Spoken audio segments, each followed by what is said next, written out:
The beautiful ones, behavioral sync. Hello, everyone. My name is Persohn. You can contact me at pastor@mascot.church or in the comments below if you like. If you like, share, and subscribe to these videos or this channel, YouTube might recommend it to somebody else. We don't monetize the channel. We never intend to. However, once in a while, somebody might be blessed by something that we say here. The behavioral sync. The beautiful ones. What an interesting topic. In many respects, we're all social commentators to some extent, aren't we?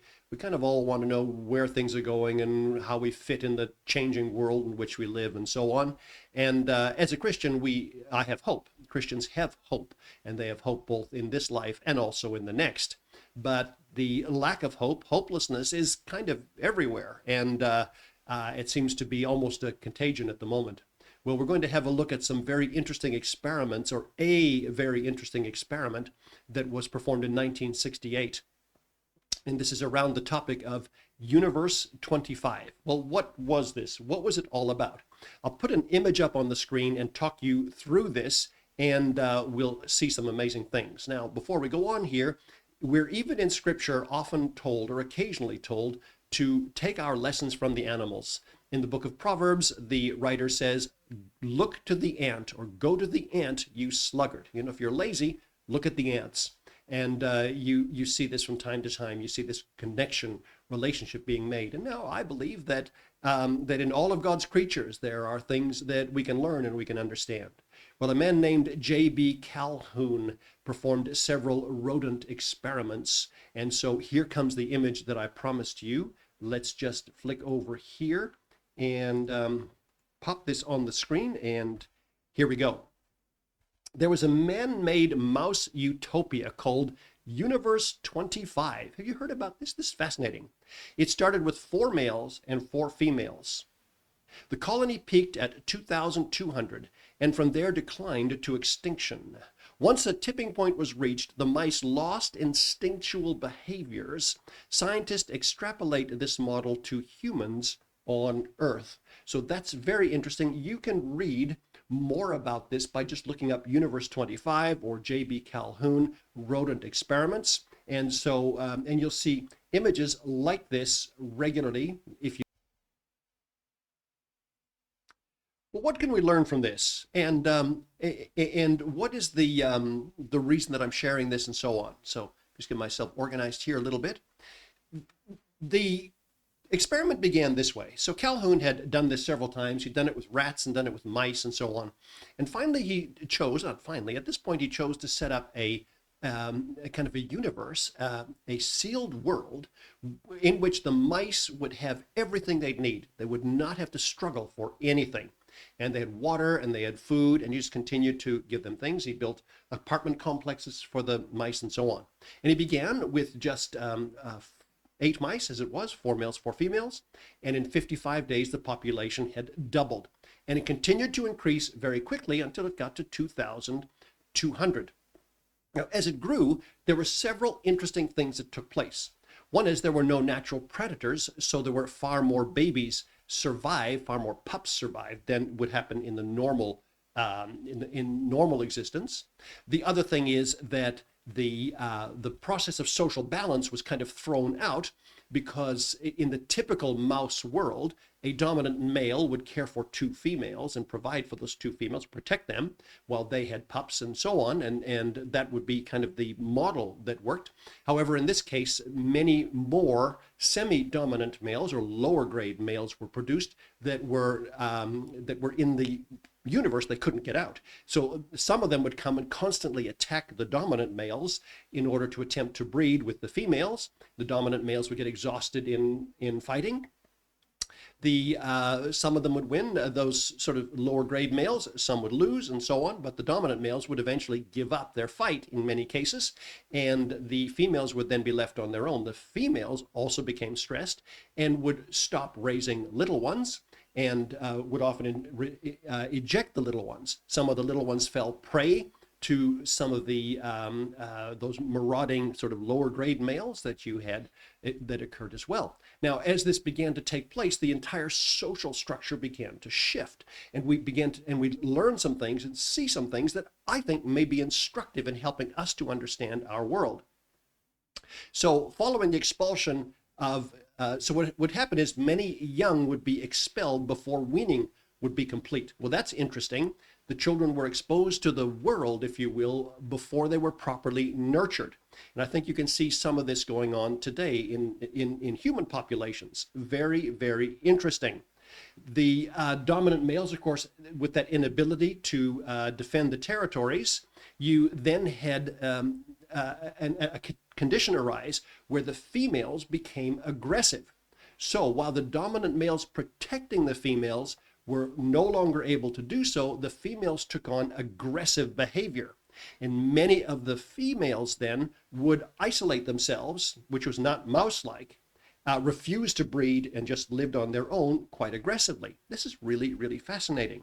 Now, the other thing about Calhoun's universe is that it was designed to hold more than the 2,200 mice that actually would live there. It sustained a lot more, but at no time did the populations ever reach the maximum that the universe could hold, which was also interesting because the social order had begun to break down.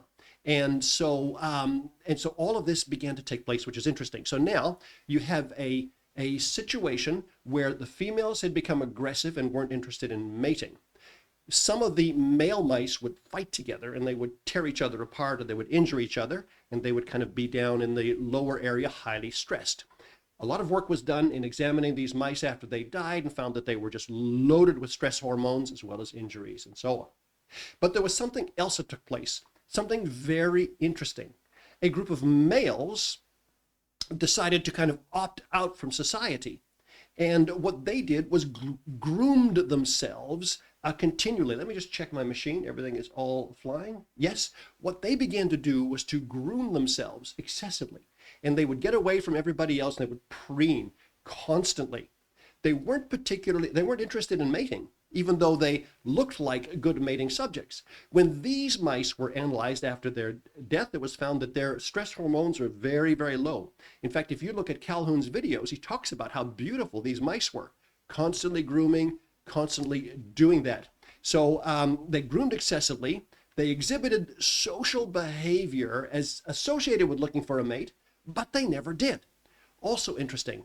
However, many of these groomed, self-grooming males, and it was only the males who did this. Really interesting, really, really interesting. They lost their drive, I guess, as male mice, but they loved the way they looked, would often engage in same-sex behavior with each other and with some of the dominant males that were still alive. So very, very interesting what happened as this culture began to shift.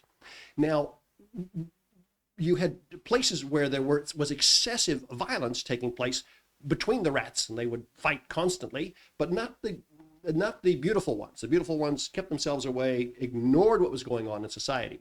But some of these lower grade males down below would congregate. It's the only thing they could do because they couldn't escape the universe, right? So they would congregate, eat, and occasionally there would just be orgies of violence where they would just constantly be fighting with each other, tearing each other apart. Some would die, some would survive. So this is also interesting. So now think about this social structure here. Just kind of think, stay along with me. You have a culture where everything is provided. There's no need to struggle for anything. At this time, there's excessive prosperity. During this time, however, you've got problems with relationships. The male's ability to protect their females breaks down. The females, unprotected and without mates, isolate themselves and become very violent. The males who no longer are able to breed do one of two things. They either stay and congregate below and fight amongst themselves, and they're not able to breed, or they become what we call the beautiful ones. They get away, and all they think about is how good they look, preening, but they're completely, they do not produce little ones, and they never do. Calhoun even took some of these socially damaged mice and tried to put them with other mice populations to see if they would reform, and they never did, which is also really fascinating. Once that damage has set in, man, that's just the way that it goes, which is really, really curious. Now, there was a generation of what you might call kind of normal mice. Calhoun noticed that the last groups of mice that were considered normal desperately tried to tunnel themselves out of the universe. They tried to dig down, maybe we can get away. Maybe we can get away. Isn't that interesting? The last generation of mice that behaved like real mice tried to get out, and they were aware of how bad it was here, and they tried to get away. But something else took place. The mice remaining, who were part of this new social structure, even though self-destructive, attacked those tunneling mice and tried to kill them because, hey, listen, you can't get away from here, and you're not part of the narrative. You're not part of what we're doing. Even though what we're doing is not working, it's causing the collapse of our civilization. It doesn't matter. We're going to attack you, which is also fascinating. Isn't it just interesting looking at all of this? Okay, so, maybe you might see someone who says, I just got to get away from this. I just got to go somewhere and hide out or whatever. That might even be the normal one. We want to attack some of those people, but where are we in the whole mice universe? I don't know. I'm not offering anything more than a couple of comments based on this. Now, Calhoun's experiments have caused many different observations. And I think to some extent, all of these observations have some validity. I don't think any are not. Some look at the dangers of overcrowding in cities. Others look at the fact that, others say the problem is that if you give a culture or society too much stuff, too many things, everything it needs, it's going to break down. Both of those are actually true. And then there are conversations about living quarters and so on and so forth. Worth looking at. Look, this is such a fascinating topic. The main thing that you get from this, however, and Calhoun said the same thing, is that even though rodents interested him, it was all about humanity. He was trying to understand what people would do. And boy, we're seeing this. And we're seeing today where you have many of these same qualities in our society. And you think, what's really going on? Well, maybe Calhoun's experiments are working out amongst humans. And that's really fascinating because we're definitely heading into a time of societal change. Something I don't think anybody understands. Maybe those people trying to plan it, I don't know. Now, Calhoun came up with a phrase, and let me just read this from a quote here. Intriguingly, Calhoun had noticed in earlier utopias, so Universe 25 was the 25th of one of his sort of so-called mice utopias, that maladjusted behavior could spread like a contagion from mouse to mouse. Now, this is really interesting. This, to me, is the probably the most ominous discovery that Calhoun made, and you kind of see that in our world. Maladjusted behavior spreads like a contagion from mouse to mouse, all right? And that's what Calhoun called the behavioral sink. And once he noticed that beginning to happen, he noticed that those societies and those cultures were finished. Once you began to see that there was this maladjusted thing, this thing that doesn't appear to be mouse-like, it doesn't appear to be something that would further the success of the society, either the males scrapping below or the females isolating themselves or the beautiful ones or whatever. He said, right, these social contagions are taking place. This is the behavioral sink, and this is the end of that particular universe. Now, in the case of Universe 25, Calhoun did something a bit unusual. He didn't stop it. He just said, what really happens to the end? And all the mice died out, all of them. So, and by the way, there was never a shortage of food. There was never a shortage of water. There was never a shortage of place to live. It's really fascinating. So this was a society that was unredeemable in itself. It had fallen into all of these things. Well, as I draw this conversation to a conclusion, and we'll talk a bit more about this in our live message tomorrow in front of my congregation, we'll still sort of delve a little deeper, but I just wanted to introduce you to this really interesting topic that I have to say, it's almost got me kind of obsessed. I get that way. But as we do, we hearken back to the scriptures, and particularly to the book of Proverbs and Ecclesiastes. where we're constantly told about the value of struggle and how important it is to discipline yourself and to take charge.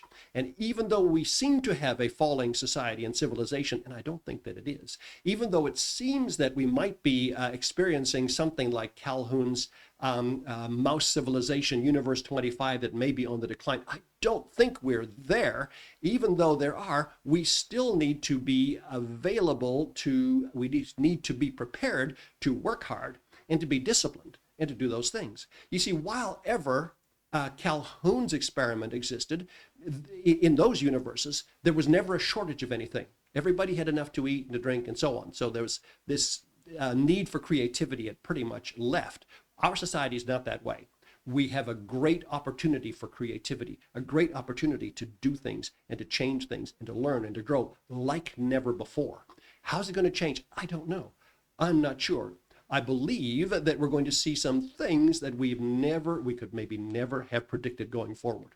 I want to close this bit today with a very interesting reading from the book of Proverbs, just a short passage where the warning exists to someone, a young man, about his relationships. And this is from Proverbs chapter 4. You can read, no, I don't think it's Proverbs chapter 4. I think it's a little bit later. Let me just double check this because I've done something a bit wrong here. I'm going to pause this image and I'll pop the image up and then I'm going to find the exact reference because it looks to me like I did this wrong here. And I'll flick over to this here because it's a really critical image. So stand by here. Now, I knew that was wrong when I looked at it. You can see the pasting on the bottom. It's from Proverbs chapter 5, 11 and on. It just has to do with how I pasted the records in the ESV. Here you go. Actually, it's from 8 on. This is about relationships and avoiding the wrong kind of women, but it has to do with all kinds of sin. Look at what the writer said. Keep your way far from her. Do not go near the door of her house, lest you give her your honor to others, and your eyes to the merciless. Let strangers take their fill of your strength, and your labors go to the house of a foreigner. And at the end of your life you groan, when your flesh and your body are consumed, and you say, how I hated discipline, and my heart despised reproof. I did not listen to the voice of my teachers or incline my ear to my instructors. I am at the brink of utter ruin in the assembled congregation. And this is a very, very profound warning from the writer in the book of Proverbs. And he says, if you listen to your teachers, if you discipline yourself, if you're careful with your life, you'll have a reward at the end of your life. But look at the misery that he talks about here. He says, at the end of his life, at the end of your life, you groan when your flesh and body are consumed, and you say, how I hated discipline, and my heart despised reproof. Please don't be like that, ladies and gentlemen. Don't hate discipline. Don't hate correction. That's reproof is correction. I did not listen to the voice of my teachers or incline my ears to my instructors. I'm at the brink of utter ruin in the assembled congregation. This is what happens to people who don't listen to their instructors or whatever, or don't take particularly the instruction from the scriptures. Well, look, this has been an interesting conversation. We've had a look at Calhoun's Universe 25. We have taken the opportunity to make some observations about ourselves and where we're up to. We've said, does Universe 25 talk about our society and our culture and where we are? Does it help us to understand? Are we without hope? No, there's plenty of hope for us. The question I've got to ask is whether there is hope in us. Maybe us, I'm not sure. Maybe the people around you. Who knows? This has been The Beautiful Ones, a look at that and behavioral sync. God bless you. My name is Persohn. Come back again next week.